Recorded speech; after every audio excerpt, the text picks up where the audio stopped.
Welcome to another episode of the Tour on Air podcast. And today I am very much looking forward to speaking to Vince Beiser. You can tell us if that has German roots, this name, who's an author, journalist, and producer, and just wrote a book around the story of sand and then how it transformed civilization. And we were very intrigued to find out more. Welcome.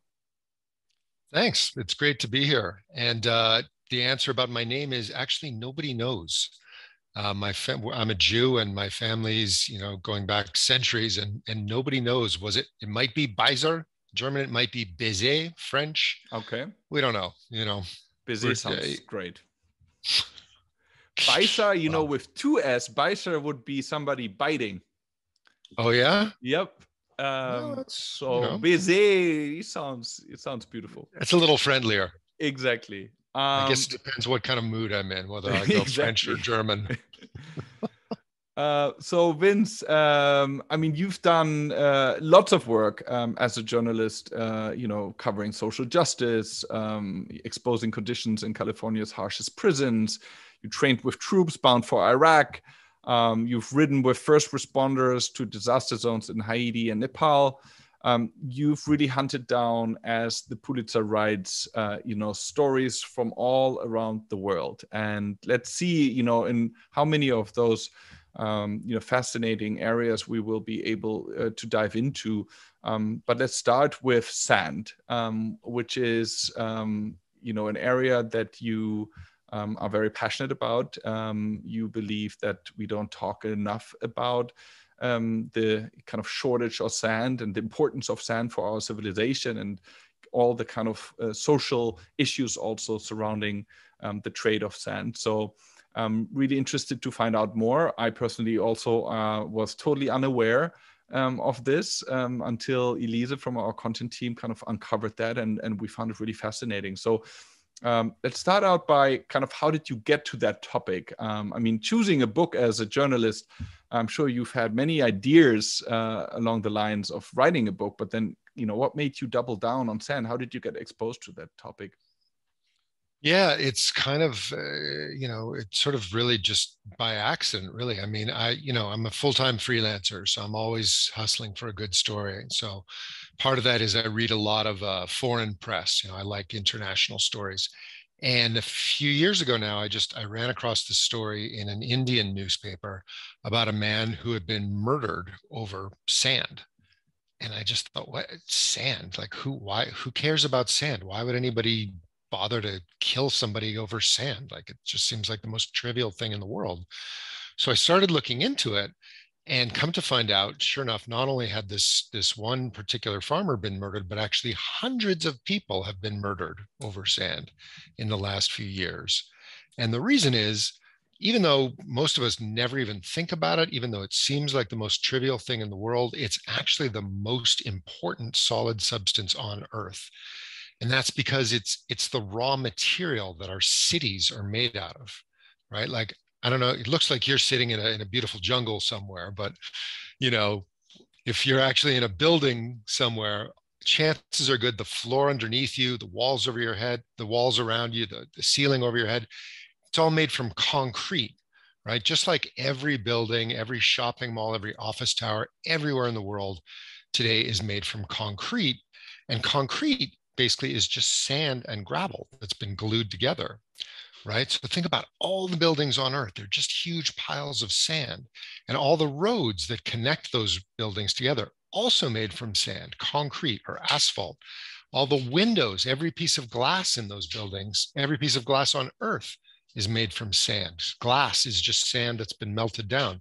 Even the silicon chips that power our computers, our phones, what's making this conversation possible, also made from sand. So in a nutshell, no sand, no modern civilization. And we are actually, believe it or not, starting to run out because there's so much demand for it in today's world. So I wound up, I couldn't believe this. I'd never even thought about sand before, other than like, how am I going to get this sand out of my bathing suit after I came back from the beach? And I just thought, this is a really fascinating and important story that almost nobody is talking about. So I ended up going to India and kind of doing a story, an investigation about this one particular guy's murder for Wired magazine. It's a big science and technology magazine here. Um, and the book sort of grew out of that. The deeper I got into it, the more that I realized, there's so much here. Sand is so crucial to all of our lives in so many ways.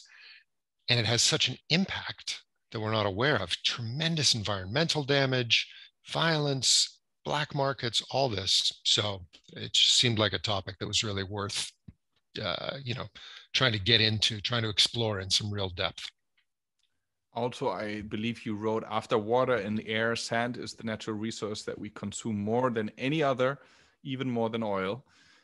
I guess we're gonna go, maybe let's structure it kind of from micro to macro. What did you find out in that story on that particular man? So what happened was this. Um, Basically, the context, like I say, is there's incredible demand for sand. Like you say, we use it more than any other natural resource. We use about 50 billion tons of it every single year. That's enough to cover the entire nation of Germany every year, right? And the main reason for that is because, especially in the developing world, we are building cities like crazy, right? Millions and millions of people are pouring into cities, and they need places to live and places to work and roads, and all of that comes from sand. So especially in the developing world, you have tremendous, tremendous demand for sand. And that means, as a result of that, there's been this black market has sprung up where, criminal gangs just go in and steal sand wherever they can to sell it to developers. So what happened to this Even guy? from beaches? Are we talking Even like, from yeah. beaches. Yeah, absolutely. Absolutely. I mean, we're talking about riverbeds, beaches, bottoms of lakes, or in the case of this one villager, this farmer whose name was Paliram Chauhan, what happened to him was this. He lived in a village about an hour south of Delhi in India, right, which is a huge city that's growing like crazy. And one day, this group of sand mafia, as they call them in India, came to the village and just seized about 200 acres of the village's land, ripped up all their crops, all the vegetables they were growing, stripped away all the topsoil, and started digging up the sand to sell it to developers in Delhi, to builders.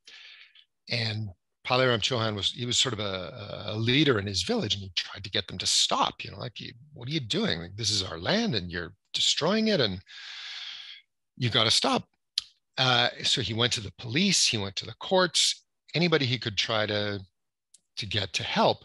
But basically, because there's so much corruption in the system, it's very easy for these guys, these criminal gangs, to just pass around a few dollars and they get left alone. So he couldn't get anybody to help him out. But he did start to, he was making enough noise that he kind of annoyed them. And at one point, the leader of the sand gang took him aside and said, "Look, you're bad for business. You're really making a lot of noise. You're getting in our way. Stop it, or we're going to kill you." But Paliram didn't stop. He kept on continuing to organize. And in fact, he reported that threat to the police. 3 days later, somebody burst into his house while he was taking a nap, shot him dead in his own bed.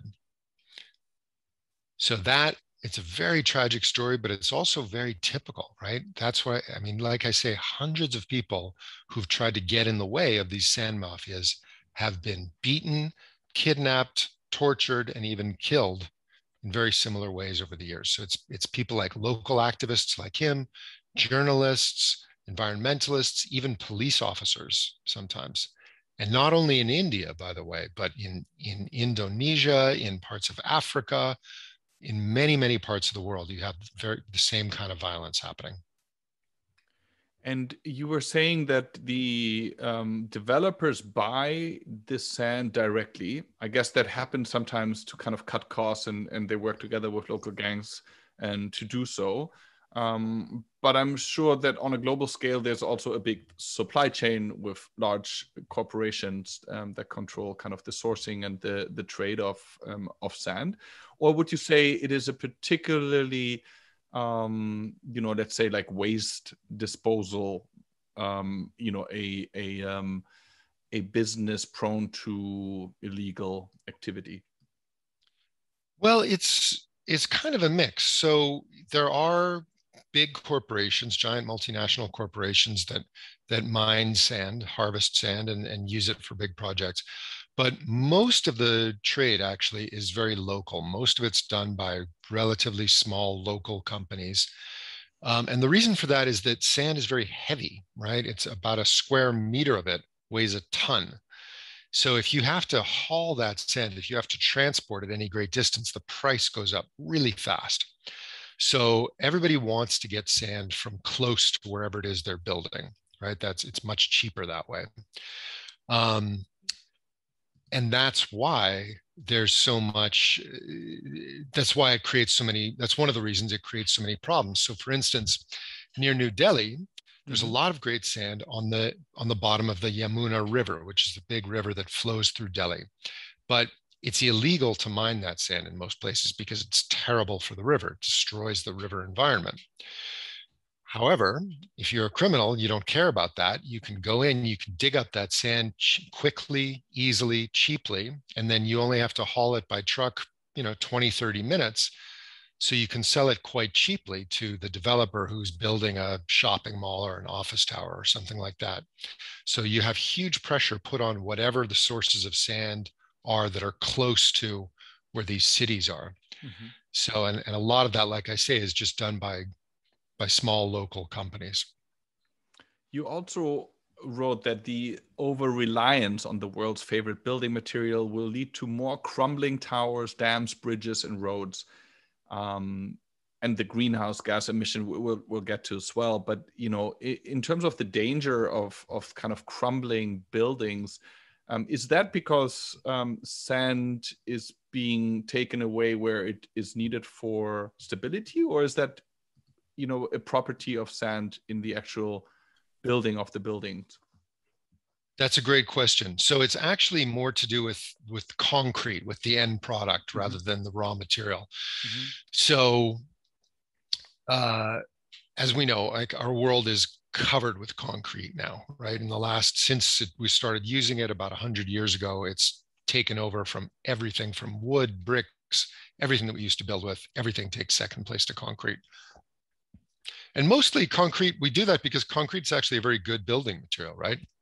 It's cheap, it's easy to work with, it's typically very strong, but in many cases, it doesn't last. And that's for a few reasons. One is, no matter what you do, concrete erodes, right? It cracks. We've all seen cracks in the pavements and in buildings and so on. Weather, chemicals, pollution, all kinds of things are constantly working away at that concrete to erode it. And if you're not careful, if you're not keeping an eye on your concrete, on your building or your dam or your bridge or whatever, eventually it will crack and weaken and fail and fall apart. And we've seen that, for instance, that you might remember this summer, there was a condominium tower in Miami just collapsed out of the blue. And they still don't know for sure, but it certainly seems like the reason for that was that the concrete was failing and just nobody wanted to go to the trouble and expense of fixing it. And so they just ignored it, and eventually it collapsed. That kind of thing, that kind of erosion is happening to every concrete structure in the world. And it's caused, bridges to collapse, dams to fail, and so on. So just, no matter what, all of that concrete sooner or later is going to fall apart and will need to be replaced. That's one problem. A second problem is that a lot of concrete, nobody knows how much, was built with poor quality sand. Again, because it's cheaper. Mm-hmm. So mostly that's sand that's dug up from beaches or from the bottom of the ocean. Which again, it's very cheap. It's very easy to get, right? If you're building a hotel on the coast, the easiest place to get the sand is right from the beach. Problem is that sand has salt on it, and salt in the concrete weakens it. So if you remember the big Haiti earthquake in 2010, there was a massive earthquake. Hundreds of thousands of people were killed when buildings collapsed. And one of the reasons that happened is contractors were cutting corners, trying to use the cheapest sand they could, which was just unwashed beach sand, which made for very weak buildings. So when the disaster hit, all those buildings just collapsed. And what are the properties of sand that make it such a great, material? And how come we can't, have a synthetic process of creating that? I mean, you're looking at a grain of sand, and you're like, I mean, with everything that we've been able to, synthetically, create, like, what is it that we can't recreate about it? Sure. Well, so first of all, so the word sand, it really means just small, hard grains of anything, right? Um, so you can have sand that's made of crushed up shells, like you have the beautiful like pink sand beaches in the Caribbean. That's all crushed up shells, or black sand beaches in Hawaii. That's made from volcanic rock that's been eroded. But most sand grains in the world, and the sand that we're really talking about here is quartz rock, which is a very, very hard rock. So it's a very, very, like I say, it's just very hard, very durable. It's very difficult to crush. It's got a lot of strength, so it makes for a really good building material. So that one thing we like about it is it's very strong. The other thing is there's lots of it, right? I mean, sand, you can find sand in every country in the world, right? And historically, it's quite easy to get. And it's quite cheap to get, right? I mean, the easiest way to get it is you just take a big barge out into the middle of a river, drop a pipe down to the bottom of the river, like a big straw, and just suck up, thousands of tons of sand in a couple of hours, and you're good to go. Because it's the kind of thing that seems like it's everywhere. So that's one of the reasons why we've come to rely on it so much. Now, of course, it can be replaced. We can make artificial sand by crushing up rocks. But if you think about how much, the amount of energy that it takes to think about the size of a machine you need to smash a boulder down into grains of sand, it takes a tremendous amount of energy, which again makes the price go up, makes it very expensive. So the reasons we love sand are it's strong, it's easy, and it's cheap. And it took millions of years in some cases, I guess. Yeah. So this is the problem, right? Yeah. It seems cheap because it's everywhere, but by now we've used so much of it. First of all, we're not taking into account the environmental damage that's being done. That's not factored into the price that we pay for sand. Second is we've used so much of it that, like I say, we're actually starting to run out in some areas. And that's causing us to go further and further and do more and more harm to get at the stuff that's left. I want to take the conversation maybe, before we kind of open it up to some of the other stories that you've been hunting, how do you see the future then? Like, what are, some hopeful materials that, maybe the scientific community is hoping will replace sand? Is that even, in the books at the moment? Yeah, so there's there's kind of two answers to that question, right? How can we reduce the amount of sand that we use? So one is by replacing sand. So the number one thing we use sand for is concrete by far. We use it for many, many things, glass and chips and paint and cosmetics, all kinds of stuff, but concrete by far the biggest thing. So is a lot of research going on around the world of people trying to make concrete that replaces the sand with something else, shredded rubber or bamboo or waste plastic, my personal favorite. And in fact, there's a company in the Netherlands right next door to you guys they've built a stretch of roadway out of concrete, but the concrete is there's no sand in it. It's just all waste plastic, little granules of plastic. So that's, it's very promising, right? Because we could solve two problems at once that way. But they haven't, they've built sort of these demonstration. There's a number of companies that are doing that sort of thing, but none of it's really made it to market scale yet. So, but that stuff could help for sure. There's also there's a lot of research into ways to make concrete that's stronger, that lasts longer. The different technological approaches so that when we build something, it'll last for 500 years instead of 50 years. So we won't have to tear it down and then build a new one with fresh sand. So those things can help for sure, and we should support them all. But really, the only real solution is not to ask the question, well, how can we use less sand? But it's how can we use less of everything, right? Because we know this. I assume folks listening to this podcast have we know very well. We're burning way too much oil and fossil fuels. We're cutting down too many trees out of the forest. We're taking too many fish out of the oceans. We're taking too much sand out of the earth. These are not separate problems. They're all symptoms of the same problem, which is simply that we consume too much. And by we, I mean mostly we here in the rich world, in the developed world. We've created this lifestyle that's just not sustainable, that just consumes much too much natural resources, and that cannot continue on a planet where there's already almost 8 billion people and that's on track to hit 10 billion. We've got to find ways to live our lives and to build our cities, which is where most people now live around the world, is in cities that just consume less, not only less sand, but less of everything. And I'm happy to talk more about how we can do that if you want, but I'll leave it there. Amen. I mean, it's interesting. I don't know if you followed the kind of political campaigning we've had in Germany now, and it looks like we're going to have a government formed of the Social Democrats, the Green Party, and the Liberal Party. And all three, had different ideas on tackling our environmental and climate challenges.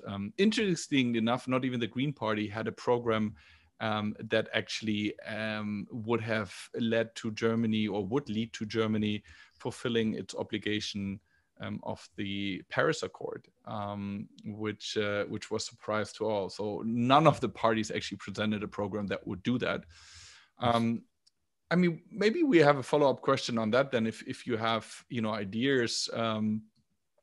We also spoke to the Fridays for Futures folks in Germany, and had them at the event at Tor, and their kind of approach or strategy really is to get governments to take decisions, right? They would say, and I'm not quoting directly here, but in essence that of course we all need to change our behavior, and it is certainly needed. But that this is not going to win the race. The time is clocking, or the time is clicking. The clock is clicking. Sorry, but the these drastic changes that need to be done in order to reach the 1.5 goal can only be done if governments take action. So what's your view on that? And if so, have you seen any examples in covering the space that make you hopeful? Good question. I guess I'm a little bit hopeful. Not very much, but a little bit. So I'm just my latest article for Wired, should be coming out in the next month or two, is looking at carbon capture, right? Yeah. Basically, these guys that are building huge machines to suck carbon right out of the atmosphere. Negative emission. Exactly, yeah. Exactly. And it's still very early days for those technologies, and there's a lot of questions about whether it can work, and whether it can, well, not whether it can work, it works, but whether it can work at a big enough scale to make a difference. There's still a lot of questions about that, and a lot of people who doubt it. But I must say, it gives me it does give me a bit of hope. Like the companies that are doing it are still quite small, but they're growing very fast. One of them is actually founded by two German guys. It's based in Switzerland. Mm-hmm. I don't know if you heard about them. They're called Climeworks. Mm-hmm. Anyway, They're building, it's a direct air capture company. They build these machines that suck carbon right out of the air. And they just opened the biggest plant ever that does that in Iceland. And again, it's very small for right now. It only takes 4,000 tons of carbon out of the atmosphere every year. That's not even a drop in the bucket of what we need to take. But they're growing. They're getting a lot of investment capital. They're looking to expand very, very quickly. And there's other companies in that space also that are growing very fast. And the thing about it is the technology works. So not only direct air capture, but there's other forms of carbon capture, negative emissions that work. They definitely work. It's just that they're very, very expensive. It takes a lot of money to run them. My feeling is, you know, I live in Canada, but I'm American. We just spent, you know, the United States just spent trillions of dollars on a war in Afghanistan. 20 years, we poured trillions of dollars into this war that accomplished nothing except to kill God knows how many thousands of Afghans and many thousands of Americans and others too. Result, you know, net improvement in the world, zero. If we can take that much money and just waste it, there's no reason why governments can't apply that same amount of funding and say, this too is a crisis. Climate change is a bigger crisis than Afghanistan. We're going to put trillions of dollars into it. It doesn't matter that direct air capture or you know, soil capture or any of that stuff is expensive. It works. We'll pay for it. We'll pay for what it costs because this is an emergency. Our lives are at stake. And that is, that reality, I hope that people are starting to wake up to that reality, that it actually is we have technologies that work, that can help. They're expensive, but the world is rich enough to pay for it. You know, as we saw it with COVID too, right? COVID came up out of nowhere and all of a sudden governments everywhere just poured hundreds of billions of dollars into creating vaccines, right? There's no market for vaccines. There's no customers. Nobody's buying vaccines. It's not like you sell them. But we just needed them. It was an existential crisis. Governments came together, took our money, tax money, and said, we've got to spend this money to save our lives.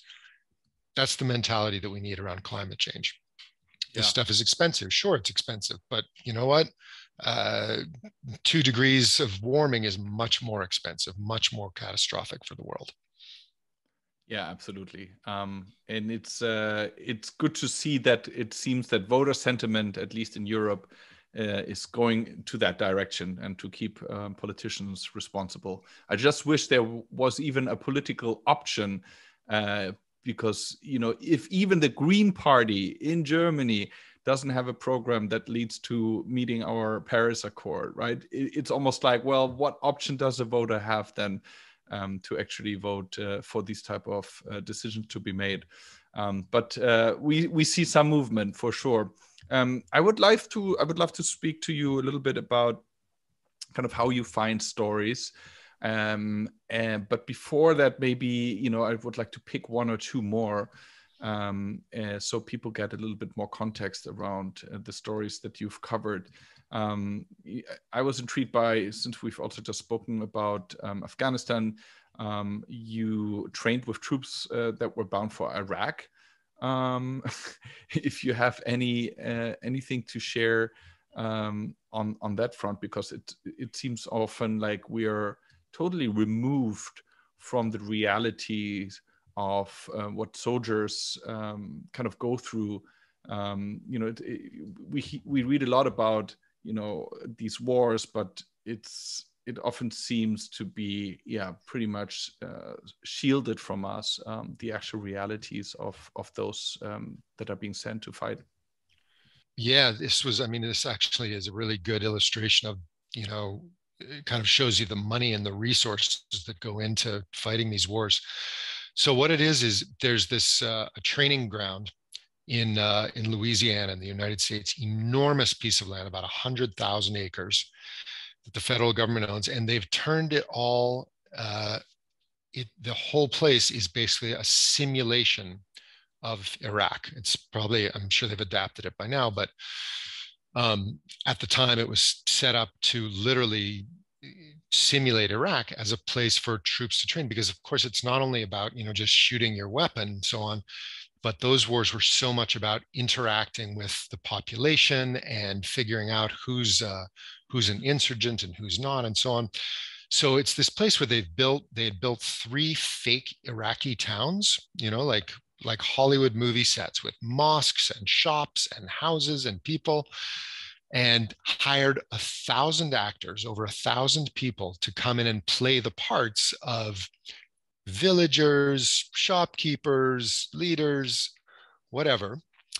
And so they would send these troops in. You know, you would go in with. So I went in with a bunch of army troops that were going through this. And what they do is they get, some of them are separated off into the red team, who play the part of the insurgents, and they go off into the woods, and their job is to attack, to try to kill as many of their fellow soldiers as they can. And they use these sort of like laser tag, right? They're using real weapons, but with no actual bullets, of course, but they have laser sights on them. So if you shoot somebody, they're wearing a little thing on their chest that, bing, you know, you're dead and you're out of the game. But the game goes on for a solid week. So the soldiers are going around, they're going from place to place, they're getting ambushed, they're getting shot at. They go into a village, they have to decide, oh my God, is this guy a terrorist? You know, do I arrest him? If I arrest him and he's the wrong guy, then all the other villagers will stop cooperating with me. You know, it's really like being, like I say, it's a simulation. They try to make it as realistic as they can, including hiring, you know, Arab speakers who don't speak English, so that the troops soldiers get the experience of having to interact with people who just don't speak English. So it was really fascinating. And just, you know, the cost and the extremity, the lengths, the expense to which they go to was absolutely fascinating.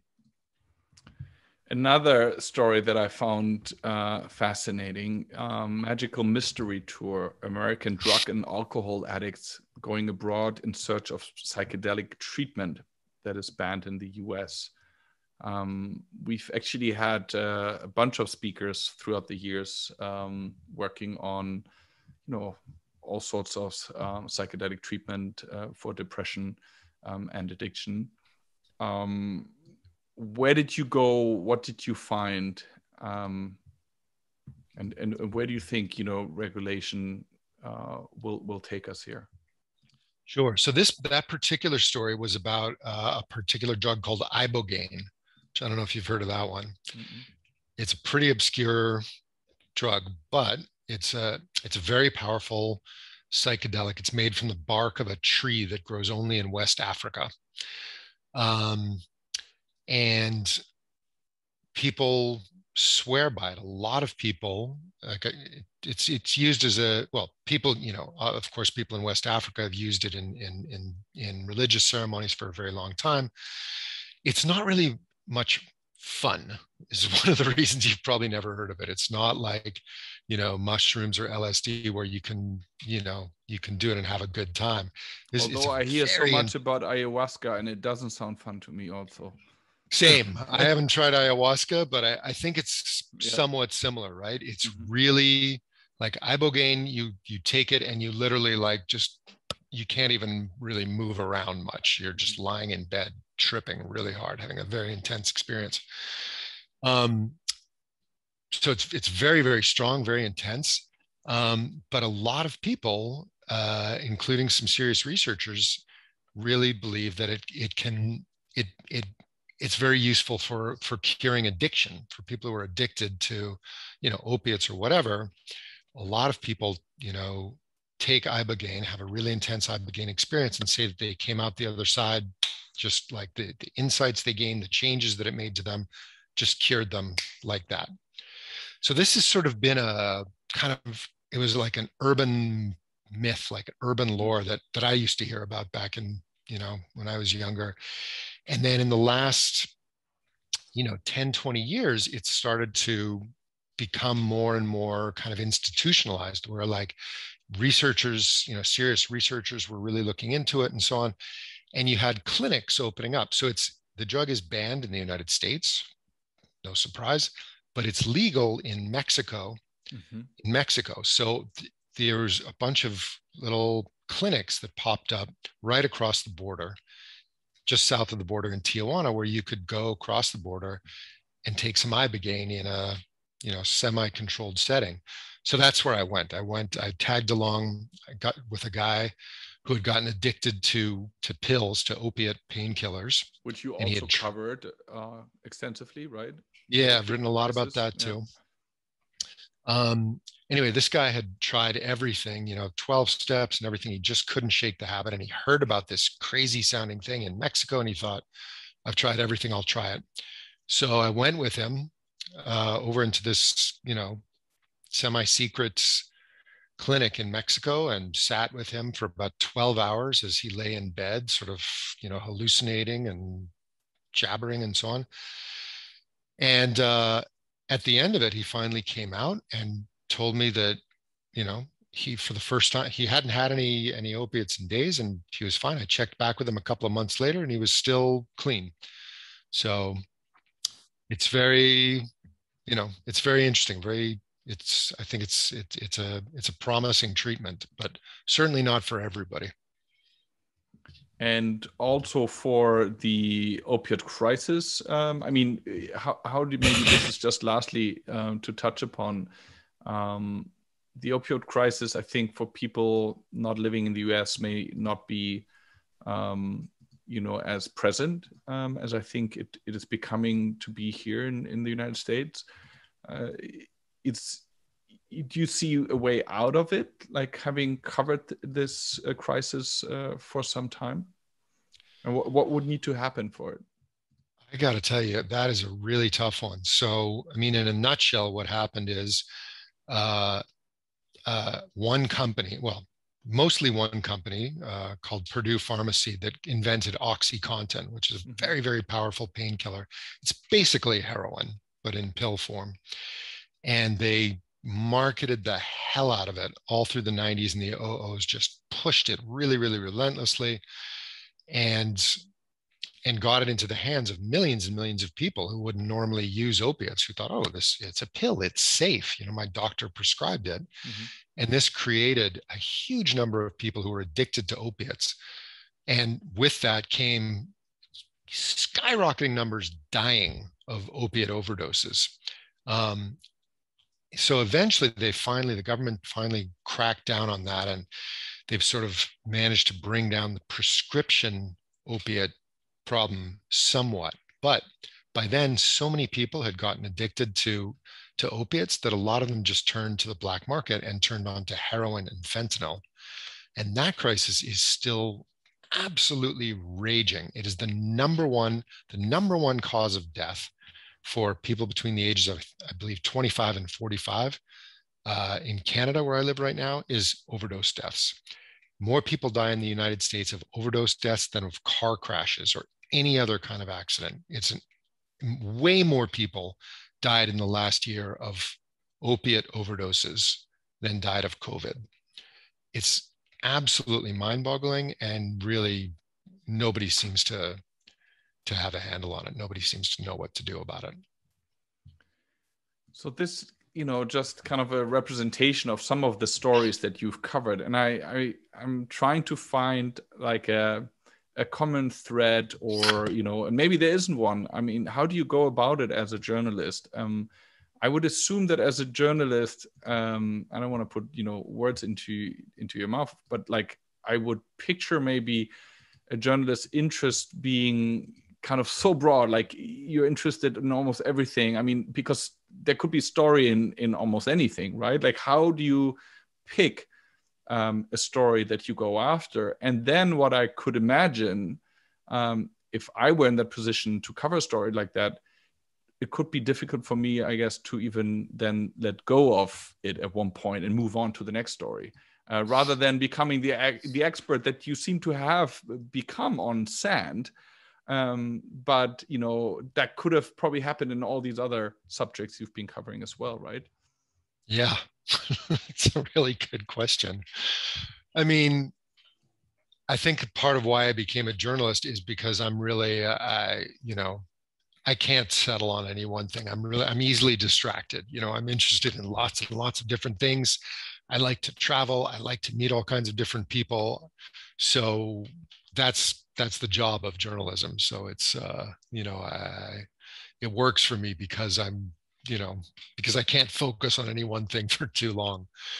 But I like to think, I mean, the other reason that I got into this job is I want to make a difference in the world. I want to be able to help, to do something to make the world a better place for other people. I live in a rich country. I was born with all kinds of incredible advantages, and I want to I want to use those to help the many, many, many other people, places, creatures that are less so. So, expose injustices, highlight things, things that are organizations or trends or whatever that are doing good, that hopefully, by bringing them to light, by raising awareness of them, you can do some good.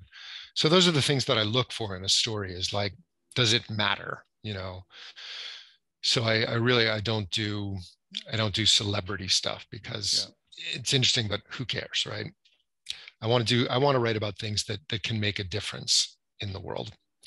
And of course that are interesting. So I'm I'm constantly surprised that I've wound up that sand has become such a big thing. I would never have imagined it, because most of my career I was writing about prisoners, I was writing about the drug war, I was writing about really social issues much more. But I ran across this sand thing, and like I say, it's got a there's a social piece of it. There's all kinds of people that are getting hurt by it. There's massive environmental damage that's being done by it, and crucially, just very few people were writing about it, and it's a huge story. So just very much to my surprise, it became it's the only thing that I've written a book about so far. um, but uh, but basically, I'm always looking for, like I say, things that make a difference, and ways that I can make a difference. So for instance, the opioid crisis is a really important subject, and I've written quite a bit about it, but there are lots of people writing about it, and there are some excellent journalists who know a lot more about it than I do. So, when I find a good angle on it, I'm happy to dip my toe in, but other people have sort of staked out that territory, and I'm trying to find the stories that aren't being told, the things that are overlooked or undercovered. That's kind of what I look for. And when you look at the media landscape in the US right now, correct me if I'm wrong, or if you have a different opinion on it, but it seems to be, that it's, becoming more and more polarized.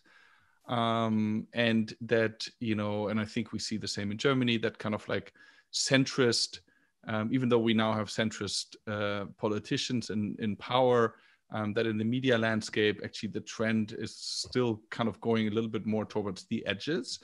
And do you see that happening? And do you think that part of it is also that journalists maybe, sometimes more interested in activism rather than surfacing truth? Yeah, for sure. And that can be two different things, right? I mean, I guess it can go together, but it can also, maybe if you have a very activist tendency, you can maybe go a little further than just servicing truth. Sure. So first of all, yeah, you're absolutely right. I mean, the center in the United States in media, as with everything else, is shrinking, and the polarization is increasing. So increasingly, you have two spheres of media. You got right-wing media and you've got left-wing media. And if you're on one side, you get all your news from over here. And if you're on the other side, you get all your news from over there. And really, people live in two completely different information worlds. And I think, generally speaking, that's terrible, right? It's a big part of why Trump was elected, right? Because to folks like me, and people who, my sort of friends and colleagues who are more on the left, he just seemed it was obvious that he was a maniac and a liar and all the rest of it because of what we were reading. But, if you're on the right, you get your news overwhelmingly from Fox News and other right-wing sources, and that you get a completely different picture of the world from them. So by and large, I think it's a very bad development. I'm sort of surprised to hear myself saying that, because I actually came up when I was, coming up, starting out as a journalist, I thought of myself much more as an activist. And I had no time for that sort of New York Times, Washington Post at the time. It was very much like, we don't take sides, we only report the truth, we're very neutral. And I thought that was, I thought it was just a lie, because nobody can be completely neutral. And I much preferred, media that tells you where it's coming from, that makes no bones about where it's coming from, that's trying to accomplish a mission. And I still do believe that. But I guess what I've come to believe even more strongly is we all have a point of view. Of course, it's dishonest to pretend that you're completely neutral, that you only present the facts. That doesn't exist, right? Every person and every institution has a bias, and you should know that, and you should be. But the way to deal with that is not to pretend that you don't have a bias. No, it's to let the reader or the viewer know, to make it clear what your perspective is, but at the same time, to really do everything you can to be fair to the other side. Right. So, for instance, in my book, I spend a lot of time talking about the environmental damage of sand mining, and I give a lot of space to environmentalists and researchers and activists who are against it, who want to see it stopped or reformed and all that. And I think they have an excellent point. But I also really tried to make the case from the other side, to point out that, yeah, it's very easy to say, oh my God, sand is bad. Sand mining is bad for the rivers. So the conclusion you can jump to is, okay, no more sand mining. We can't do that. We need sand. We need sand. We all want to live in sturdy buildings. We all want good roads. So we have to some extent, we have to acknowledge that, and be aware of the folks, the industry point of view, that they're creating things that we need and that we want. And the solution isn't say, okay, ban sand mining. The solution has to be, okay, we've got to figure out a way to work together. It sounds like a terrible cliche, but it's really true. Like, we've got to find ways to allow the industry to continue doing what it does, but in a way that's not so damaging. And also maybe give more room for debate, and also surface these other, opinions, and allow for such debate. It seems that, we are also, the kind of the room that people have to voice their opinions is getting maybe smaller and smaller in certain degrees, specifically when it becomes kind of extremist views. But maybe there's also value in allowing for debates around those views, and that can be actually one way of. It's almost like light is the best disinfectant, to surface those ideas, and even if they're problematic, and kind of shine a light on them, and allow for constructive debate around them.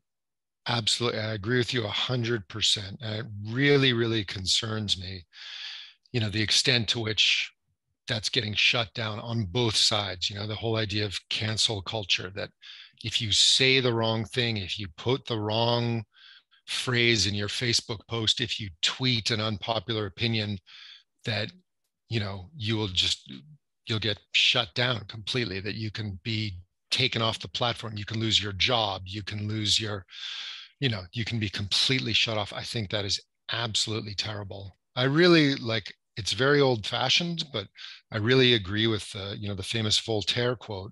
I think it was Voltaire who said, I disagree completely with your opinion, but I will defend to the death your right to say it. That's sort of the principle I try to live by. It's like nothing is you know, if you're saying anything short of like, let's kill all the blanks right now, anything that's one step short of that, you should be free to say it, and free to say it without fear of consequences. Vince, thank you so much for giving us some a glimpse of the world of sand and your work as a journalist in hunting stories and defending the right to raise one's opinion. I hope to welcome you in Berlin at one point. Listen, I hope so too. I would absolutely love to visit. Fantastic city. Thank you, Vince. All the best to you. All right, you too.